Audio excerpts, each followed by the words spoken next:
Bien, estamos de vuelta, gracias por continuar con nosotros. Tenemos a don Pablo Ulloa, el defensor del pueblo, con nosotros en este momento. Buenos días, bienvenido. Buenos días y gracias por recibirme nuevamente. Buen día. Incluso estaba diciéndole a Oscar que me ha tocado la suerte de que cada vez que vengo estaba en reserva. O sea, que algo se me va a pegar. Y mire que la Defensoría del Pueblo siempre necesita recursos. Tú sabes que yo dije algo en la rendición de cuentas Me llamó la atención eso. del uso de la asignación de los recursos de parte del Estado, y es una crítica, que más dinero le entrega el Estado al juego de azar que a la defensa de los derechos. Más presupuesto tiene la Lotería Nacional que el Defensor del Pueblo, para que vean cómo es el tema de la asignación de los recursos en este ¿Qué hay país. que hacer para resolver eso? Seguir trabajando, porque por lo menos hemos duplicado el Trabajando hemos presupuesto. estado siempre. Bueno, hemos duplicado el presupuesto del defensor, pero tenemos que seguir trabajando para poder seguir. Es lo que le puedo decir. Mire, bueno, quisiera que comencemos, no por la rendición de cuentas, que usted tiene interés de hablar de eso y hablaremos de eso. ¿Cuál es el papel? Bueno, antes un cafecito Santo Domingo, a que no se enfríe. Por favor. Café del bueno. Pablo, ¿cuál es el papel que puede jugar la Defensoría del Pueblo en temas fundamentales? Digamos que hoy tenemos, a partir de la agenda que está desarrollando el Poder Ejecutivo, tenemos de urgencia el tema de la reforma a la Constitución de la República, hay otros temas, el de la reforma fiscal, la modificación al Código Laboral, la seguridad social. Hay un paquete de cosas, algunas de las cuales están recogidas en la Ley de Iniciativa Nacional de Desarrollo del año 2012, pero ¿qué parte le puede tocar? ¿Cuál es, dentro de esos temas, cuál es el papel que pueden jugar ustedes como Defensoría? De hecho, la manera en que se presente la reforma, si va al CES, ustedes pudieran jugar un papel importante. Mire, justamente el viernes en la rendición de cuentas, el primer bloque del discurso lo aproveché frente a los presidentes de ambas cámaras para hacer una reflexión junto a los senadores y los diputados por lo siguiente. El artículo 241 de la Constitución del 2010 es de donde sale la ley 112. Y la ley 112 plantea 3 pactos, como ustedes decían esta mañana. El pacto eléctrico, el pacto educativo, que ambos fueron firmados y realmente tienen que ser revisados. Ninguno de los dos tiene razón de ser en este contexto.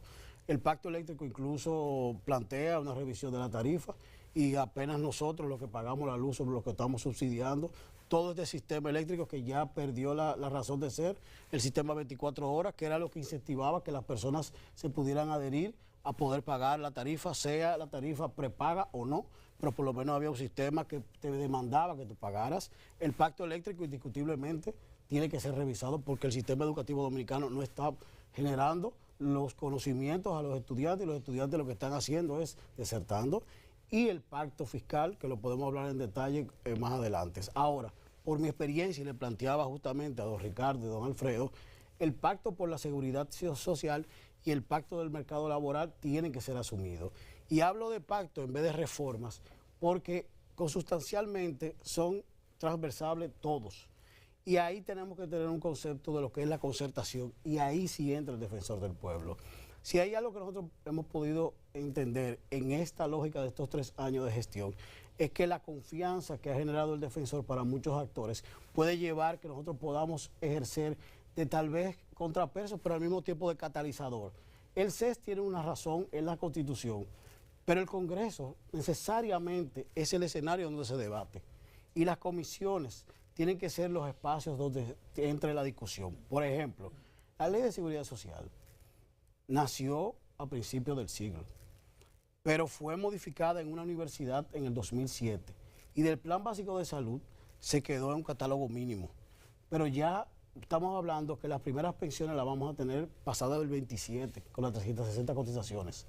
Si nosotros no asumimos realmente que tiene que haber una reforma de la Ley de Seguridad Social, la crisis chilena nos va a quedar pequeño, porque hay una idea de que nosotros vamos a recibir el 100% de lo que hemos cotizado y es el 30%. Entonces, la convulsión social que nosotros nos estamos negando a entender por el nivel de desigualdad de República Dominicana y el nivel de pobreza no está comprendida. Y mire, don Dani, Oscar, Joana y don Freddy, nosotros tenemos el 1.6 de los dominicanos concentran el 36% de la riqueza y el 10% el 55% de la riqueza. Dice el Latino Barómetro que el 67% de los dominicanos no acceden a los 11.000 dólares per cápita que supuestamente nosotros como un país de ingresos medios generamos. Cuando nosotros vamos a los barrios, a mí que me toca ir por lo menos 4 o 5 veces a la semana a los barrios, vemos una realidad muy distinta a lo que nosotros vemos en el perímetro del polígono central. Entonces, nosotros tenemos que entender que hay una realidad social y cultural que nos va a dar de frente. Pablo, ¿qué usted ve en los barrios? Nosotros vemos un nivel de pobreza extrema con altas expectativas sociales. El tema de los celulares... Mucha gente en los colmadones tirando fría. Pero ¿en base a qué? A un endeudamiento. Porque al fin y al cabo, cuando tú terminas... A veces le tengo envidia. No, porque al fin y al cabo, hilo locrio.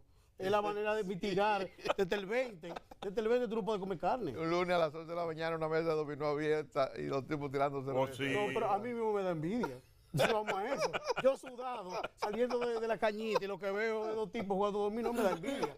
Ahora, cuando yo lo veo desde el punto de vista de lo macro, me lleva a una reflexión profunda. Porque, honestamente, cuando yo tengo unas redes sociales que lo que me incentiva es el consumo, pero tengo una realidad social que lo que me genera es una alta expectativa y poca posibilidad, estoy llevando a la sociedad dominicana a un estrés. Tengo un mercado laboral que no me genera empleo. Tengo una alta demanda de empleo público y tengo un sector eléctrico que me consume prácticamente un 40% de todo el gasto público. El tema puntual de la reforma a la Constitución de la República, hay quienes entienden, nosotros teníamos la semana pasada a Serviturio Castaño Guzmán de la Finjus aquí, y luego he escuchado y hemos entrevistado a otros abogados, el caso de Julio Curi, del caso de otros expertos, incluso en materia constitucional, entendiendo que la reforma a la Constitución debería comenzarse por la aprobación de la ley del referéndum para que esa propia ley sea la que mande a la modificación constitucional en función de lo que resulte de la consulta popular o del plebiscito. El defensor del pueblo, ¿qué opina sobre eso? Lo primero es que la Constitución 2010 tiene una deuda de 71 leyes al pueblo dominicano. Si nosotros fuéramos honestos, dijéramos, vamos a poner en sintonía la Constitución 2010 con la realidad de República Dominicana, porque esa Constitución 2010 no está actualizada con esta realidad. Ahora, si nosotros decimos, existen coyunturas o situaciones dentro de la Constitución que tenemos que actualizar, como por ejemplo decían, las elecciones, o por ejemplo otros casos que ustedes ponían esta mañana, pueden ser tratados. Ahora, particularizar el debate en un artículo u otro artículo dentro de una reforma de la Constitución sería jugar a un elemento infantil. Cuando se abre una asamblea revisora, y por eso mencionaba en mi discurso a don Reinaldo Párez Pérez y a don Adriano Miguel Tejada, que fueron varios de los juristas que integraron un equipo de juristas que pudo analizar un texto amplio donde integraron todos los elementos. Pero mencione al promotor fundamental de eso. No puedo mencionar el doctor Leonel Fernández. Leonel Fernández, puedo a Pina Toribio, a un mentor mío, a don Milton Ray Guevara, puedo mencionar a don Flavio Darío Espinal, puedo mencionar a Flavio Darío, a Servio Tulio, el gran amigo. Yo puedo mencionar por lo menos 10 personas que trabaron muy bien. Usted plantea la reforma pura y simple. Rodríguez Huerta. La reforma pura y simple de la Constitución, sin abocarnos a ver esa parte de si hay que aprobar referéndum o no. Lo que pasa es que es imposible tú decirle a una asamblea revisora, única y exclusivamente enfócate en esta parte, porque ya los asambleístas son libres. Es verdad, hay una mayoría especial que está consignado y es verdad que al mismo tiempo el PRM, el partido mayoritario, tiene la supermayoría. Pero miren, el caso haitiano plantea la misma Constitución una vía de modificación que hoy en día es parte del desastre que tiene. Nosotros tenemos que ser muy maduros a la hora de hablar de reforma constitucional y hablar de candado y hablar de formas. Yo creo que al mismo tiempo el artículo 274, que es el que plantea el referéndum como mecanismo, tiene a su vez una ley que tiene que ser aprobada y que está en el Congreso, que tanto el senador Felipe Bautista como el Poder Ejecutivo mandaron un proyecto de ley. Ahora, veamos el todo porque las constituciones son pactos y los pactos tienen consenso, por lo tanto, si vamos a hablar de pactos, tenemos que consensuar con las fuerzas políticas, sociales y económicas. Usted que es el defensor del pueblo, y aquí hablábamos temprano sobre elementos concretos que se están planteando como modificación posible a la Constitución. presidente habla de lo del Ministerio Público Independiente, habla del establecimiento de candados, hay quienes plantean lo de juntar las elecciones, disminuir posiblemente la cantidad de diputados, hay quienes hablan, agregan un elemento adicional que es lo de la reconfiguración del Consejo Nacional de la Magistratura para excluir al procurador o a la procuradora.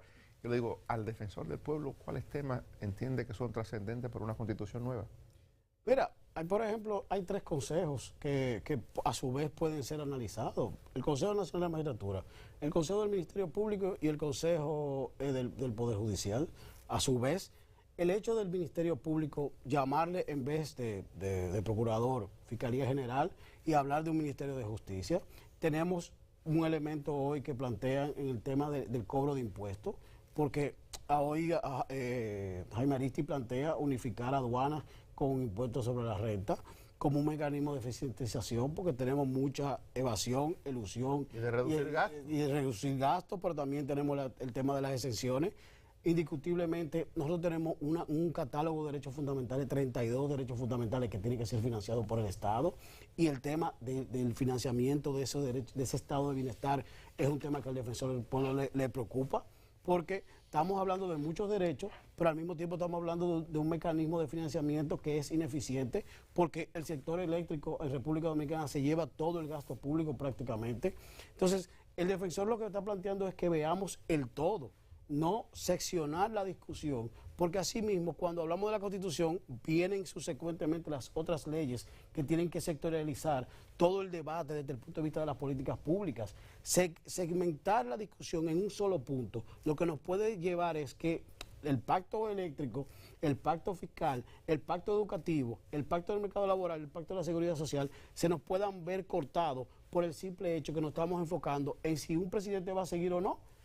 Y si ponte tú el ejemplo particularmente relacionado con lo que tiene que ver con el Ministerio Público o no, cuando aquí hay debates más profundos. Necesariamente, ¿qué vamos a hacer con nosotros del 30 al 50? Que Pablo, es el debate. Mira, yo no te voy a redundar sobre algo que parece que coincidimos, sobre qué es prioritario, sobre lo constitucional o las otras reformas que tú has planteado aquí, que son las que nosotros hemos estado planteando también. Señalas el tema que vas a los barrios, que ve la gente sentada ahí, hablabas también del pacto educativo, y ahí me quiero centrar, porque tú fuiste parte de una comisión que sirvió como mediadora entre ADP y Ministerio de Educación. La pregunta concreta, ¿qué vamos a hacer? ¿Cómo ves tú esto? Porque hay aquí un elemento. Tú defiendes el pueblo, pero el pueblo incluye también a 2 millones de estudiantes que están recibiendo una calidad educativa inferior a quienes pueden pagar una educación privada, lo que es un elemento fundamental en la reproducción de la pobreza. Eso reproduce pobreza como nada. Entonces, pero esos muchachos, entre otras cosas, las razones por las cuales no reciben la misma cantidad de educación, o la misma calidad de la educación, es por la cantidad de horas que reciben. Pregunta concreta, ¿qué vamos a hacer? ¿Cómo lo ves tú que puede operar esta relación ADP en un momento en el cual estamos discutiendo qué vamos a hacer con la educación dominicana? Yo voy arriba y bajo subsecuentemente para caer en los directores de centro. Arriba, porque no puede haber un sistema de gobernabilidad en el sistema educativo dominicano con un Consejo Nacional de Educación como existe, porque no hay régimen de consecuencias. El Consejo Nacional de Educación tiene que tener ahora mismo 31 miembros y 29 son empleados públicos. Por lo tanto, todos se paran ahí a levantar la mano, a aprobar un presupuesto y a aprobar las ejecuciones de un ministro sin poder fiscalizar ciertamente cuáles son los planes concretos. Por lo tanto, el Consejo Nacional de Educación tiene que tener un rol más efectivo, como pasa en cualquier consejo de un banco o de una empresa privada fuerte. Ahora, desde el punto de vista del ADP, ciertamente tiene que haber una cohabitación de participación. Por ejemplo, el tema de los concursos de docentes. Hay plazas, hay evaluación, y esa evaluación se tiene que dar sí o sí, porque al fin y al cabo, esos maestros que están entrando, entran con debilidades, y son las mismas debilidades que me están replicando a mi hijo, que es el que yo necesito que realmente se desarrolle de manera integral. Entonces, la ADP tiene que estar consciente, y eso se lleva desde el punto de vista legal, a que es corresponsable de ese ingreso. Pero al mismo tiempo, y me consta, la evaluación del docente ellos pedían que fuera en el mes de octubre, en ese mismo pacto, y se aplazó para que fuera este año. Entonces, esa evaluación del docente tiene que tener consecuencias a su vez, y es parte de la discusión que se tiene que dar. Lo que tratamos fue de buscar un equilibrio para que este año fuera continuo. Ahora, ¿La ADP puede ser parte de la solución al problema de educación? yo entiendo que sí, y yo entiendo incluso que nosotros como sociedad, o sea, este año la ADP tiene que elegir nueva directiva, y nosotros como sociedad debiéramos ser garantes de que de alguna manera u otra fuéramos veedores de que se dé un proceso de competencia a lo interno con planes, así como nosotros le exigimos a los presidentes, para que de alguna manera vayamos sacando un poco la política dentro de los mismos órganos. Porque ¿Pero planes de qué, Pablo? de alguna manera u otra... El plan pedía aumento, las reivindicaciones, aumento, ¿cómo se hace campaña? Claro, pero hay algo. Inafocam, por ejemplo. Inafocam maneja 5.000 millones de pesos en este país.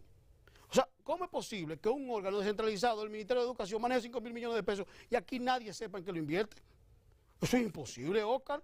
¿Cómo que dan? ¿Y cuánto maneja el seguro de los maestros? No, pero está bien. ¿Cuánto maneja la cooperativa de los maestros? Pero vamos al mismo punto. O sea, no es solamente ADP.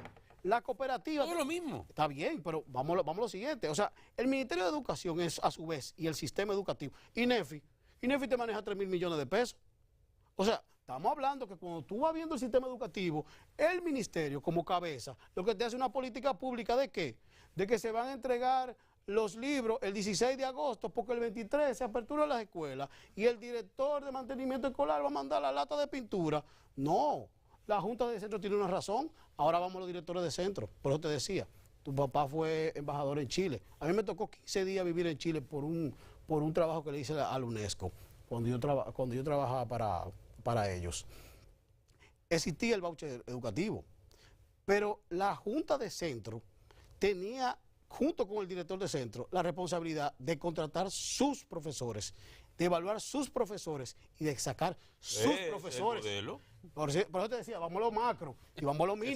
¿Es el modelo? Entonces, lo que Entonces, ahí no cabe la ADP, Pablo. No, sí cabe. No. Sí. Como negocio colectivo, no. Porque el sueldo de ese maestro en ese centro lo negocio yo como director del centro. No, porque hay unos estándares de salario. Unos estándares. Que pueden ser hacia abajo, hacia mínimo. Por ejemplo, yo creé la carrera defensorial en el defensor. Eso está estipulado. Yo no puedo venir ahora como un troglodita a sacar los 18 empleados que yo creé de carrera. Ahora, ellos tienen que seguir unos parámetros. Hay una comisión de ética. Yo no voy a venir como un Neandertal a decir, tú te vas. Pero si tú haces una falta grave, esa comisión de ética es responsable de generar el reporte y yo sacarlos. Yo firmo, pero hay una comisión. Entonces, la ADP tiene una razón de ser. Ahora, el director de centro, que son 7.621, son los que hay que formar, pero el Inafocam tiene una irresponsabilidad marcada. Porque cuando tú le metes 500 millones de pesos a un programa de formación de una maestría que nadie lo necesita, tú lo que estás dando un beneficio en una universidad. Sí. Entonces, el Inafocam es el primero que tú tienes que evaluar. Si a eso vamos, ahí no queda nadie con cabeza. Entonces, ¿por qué no votar de cuarto? ¿Por qué el Consejo Nacional de Educación aprobó ese presupuesto de Inafocam y no se lo fiscalizó? ¿O por qué al fin y al cabo esos descuentos que se le hacen a los maestros para la misma cooperativa no tienen una razón de ser desde el punto de vista del equilibrio del salario del maestro?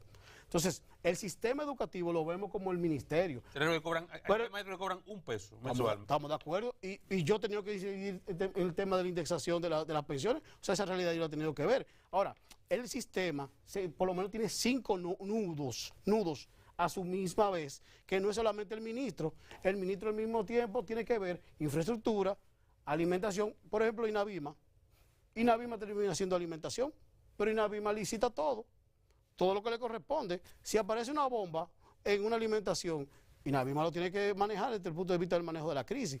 Pero el ministerio se hace irresponsable en el sentido de que eso lo maneja INAVIMA, INEFI, Inafocam, y tú tienes dos más o tres más que te manejan ¿cuánto? 15.000, 20.000, 25.000. Entonces es un todo. Ante la preocupación de Oscar, que es una preocupación de nosotros aquí, el tema de cómo...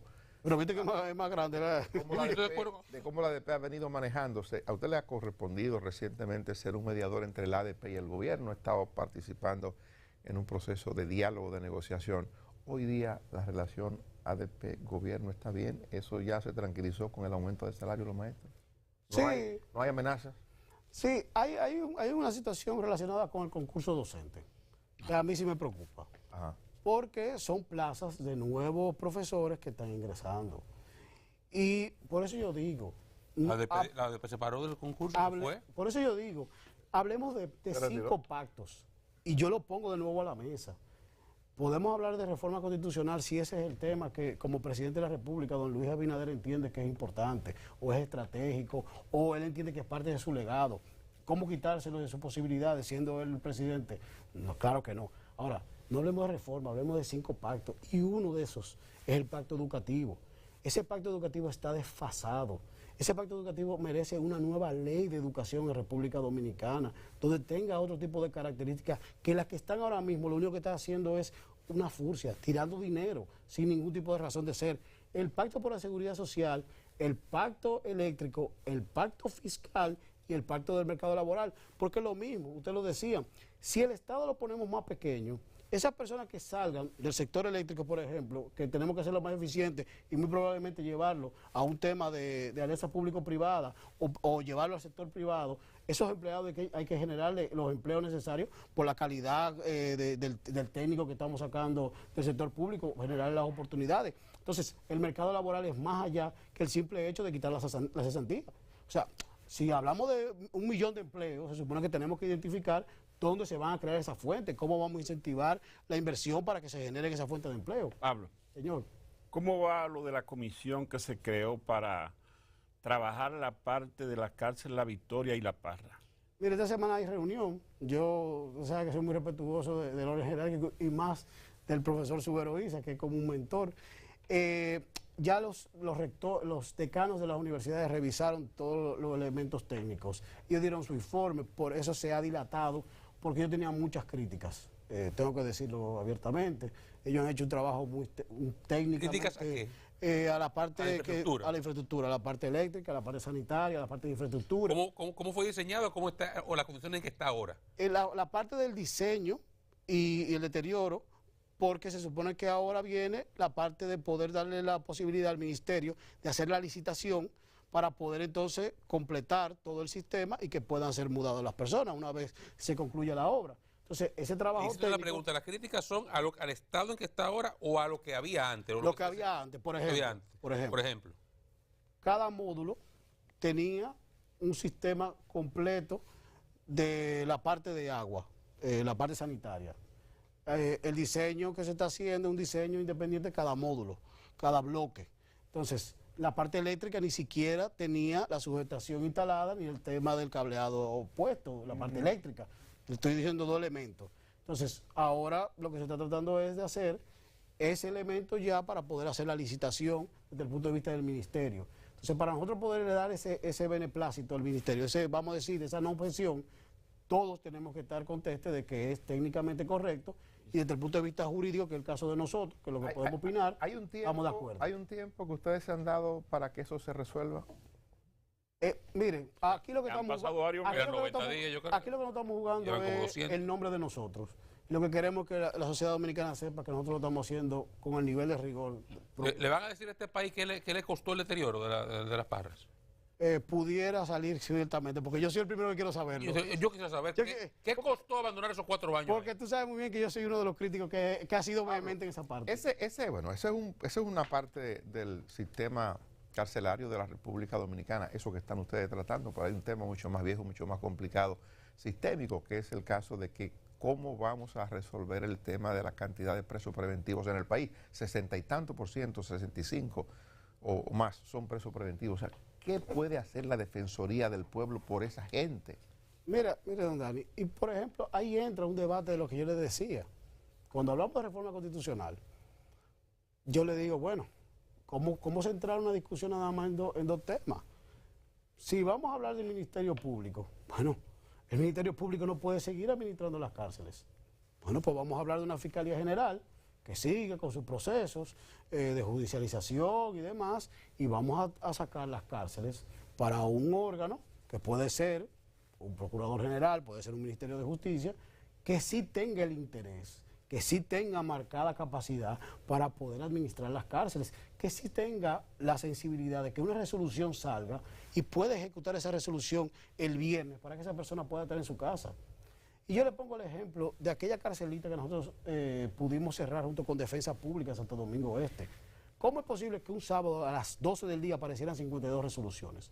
Todos aquí están conscientes que eso era imposible, eso estaban engavetadas. Entonces, ¿por qué? Porque era parte de un sistema de extorsión. En un espacio de hecho para 60 personas, que habían 240 personas, donde había una cárcel, una celda, con 15 personas, que era el VIP.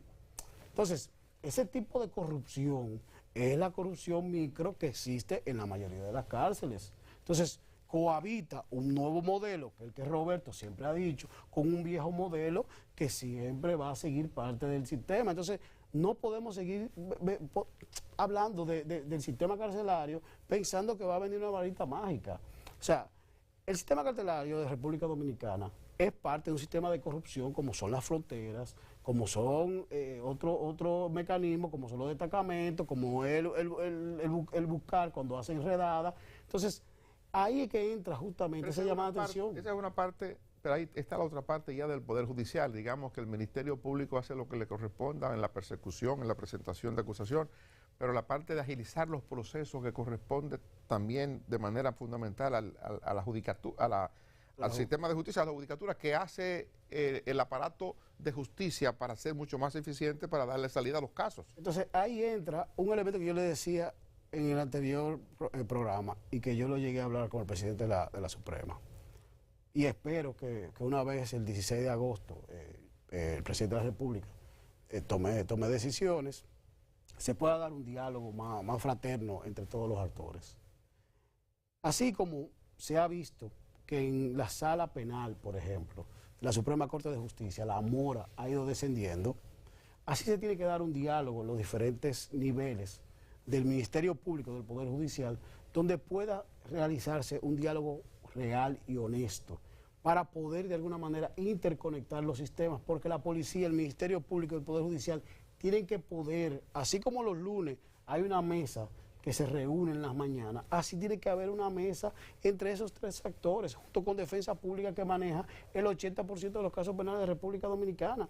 Pero no hay capacidad de poder bajar a la realidad y ver que esos presos son costos para el Estado, pero también son mecanismos de corrupción continua del sistema penitenciario. Una gente que a lo mejor lo condenen a 2 años, dura 10 años en el sistema. Y cuando tú vas, te pasan los mismos papelitos y luego salen porque te pasó el papelito, porque nosotros visitamos los 44 centros penitenciarios el año pasado. Entonces, tú tienes que estar continuamente visitando y pegando uno desplegable con un código QR para que te escriban por WhatsApp, para entonces estar dando la alerta cuando debiera ser algo continuo y fluido, porque no es una cosa del otro mundo. Déjenos darle el chance para que usted hable de la rendición de cuentas. ¿Qué es lo que ha ocurrido? Sí, después se queja, después se va a decir, tiene que darme otro programa porque no hable de la rendición. Vamos a resolver eso ahora. No, pero eso siempre iba a seguir viniendo, gracias a Dios. Con o sin defensor yo seguiré viniendo y lo seguiré viendo. Mire, no, gracias a Dios, como parte, yo creo que del valor de la transparencia, nosotros con la venia de los presidentes de Cámara, tanto del Congreso como de la Cámara de Diputados, anualmente, cuando se cumple un año del mandato, nosotros hacemos un ejercicio en el Congreso de la República. Los días 14 de junio, nosotros en vez, única y exclusivamente, como manda la ley, de mandar un informe por escrito al Congreso, a ambas cámaras, nosotros le pedimos al presidente del Senado, en este caso don Ricardo de los Santos, y de la Cámara de Diputados, don Alfredo Pacheco, más los senadores y diputados, que nos permitan ir al Congreso, hacerle una rendición de cuentas formal de todas las ejecutorias que por un año el equipo del Defensor del Pueblo ha hecho. En este caso el viernes, nosotros por tercer año hicimos el ejercicio en un discurso que pudimos elaborar con todos los avances institucionales. No solamente presentamos un elemento que fue quizá uno de los ataques que yo creo que el único que hemos tenido, que fue relacionado con la infraestructura, el edificio del Defensor del Pueblo, que ya lo recibimos, incluso quisiéramos que en un momento dado ustedes nos pudieran acompañar, le comentaba a Oscar. ¿Se mudaron ya? Ya lo recibimos y ya Dios mediante, incluso el 30 concluimos la parte en la plaza donde estamos, porque lo estamos haciendo de manera gradual, con la madurez que corresponde este aspecto. Justamente elaboramos un informe detallado y una presentación con una reflexión que tenía que ver con la Constitución, tenía que ver con las reformas, pero al mismo tiempo las asistencias que dimos, los casos que manejamos, las mediaciones que pudimos operar, lo que tuvo que ver justamente con la parte social que pudimos intervenir a través de las instituciones, los millones de pesos que pudimos hacer que el Estado devolviera como prestaciones económicas que correspondían a los ciudadanos. Pablo, en este país, y pasa mucho con democracias en construcción como la nuestra, muchas veces, o casi siempre, los cargos son el reflejo de la persona. En el caso tuyo, tú tienes mucha participación, le has dado mucha visibilidad a una posición a la que ha llegado que no la tenía tanto con los anteriores, con el anterior defensor del pueblo. Ahora, ¿qué estás dejando para que si tú sales mañana, el cargo siga teniendo relevancia, ya no por ti, sino porque institucionalmente se fortaleció a ese punto? Mire, todos los procesos del defensor del pueblo están certificados por norma ISO. Atención al ciudadano, antisoborno, cumplimiento gubernamental. Nosotros somos la institución extrapoder de la República Dominicana más transparente, no solamente porque tenemos 98.55 según la Dirección General de Ética Gubernamental, que no lo debiéramos de hacer porque somos extrapoder, pero yo lo quiero hacer por un tema de mi formación. Pero somos el único que tenemos un protocolo de ejecución presupuestaria en línea, único en el país, que lo dice el Ministerio de Hacienda y la Dirección General de Presupuesto. Además, creamos la carrera defensorial, que la idea es que al concluir el periodo de 6 años, todos los técnicos estén en la carrera defensorial, que eso le da una estabilidad completa por la formación y los exámenes que tienen que pasar continuamente. Además, desde el punto de vista internacional, ya somos parte de todos los órganos de defensores del pueblo, incluso me tocó la presidencia de la Federación Iberoamericana y me han invitado a diferentes eventos. Incluso estuve en Naciones Unidas, que creo que te lo compartí, dando una conferencia por las transformaciones que hemos podido lograr. Yo creo que más que todo serían 3 elementos. Uno, el uso de la tecnología de la información para todos los procesos de nosotros, porque tenemos la trazabilidad de los casos, tenemos la parte de la transparencia documental, que hace que el ciudadano pueda ver dónde está su caso y cómo está siendo operado, la parte de la carrera defensorial, las certificaciones de norma de calidad a todos nuestros procesos.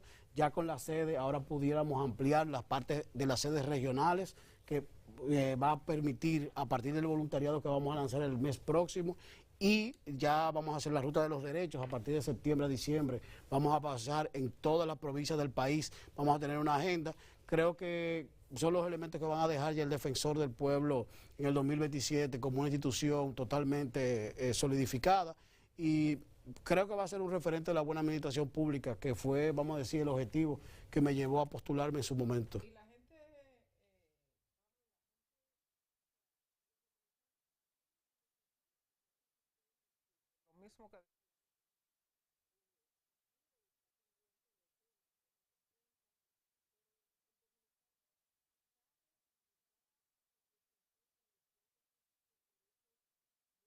Mira, Giovanna, nosotros dimos más de 9.000 asistencias el año pasado, y el año antepasado dimos 14.000 asistencias.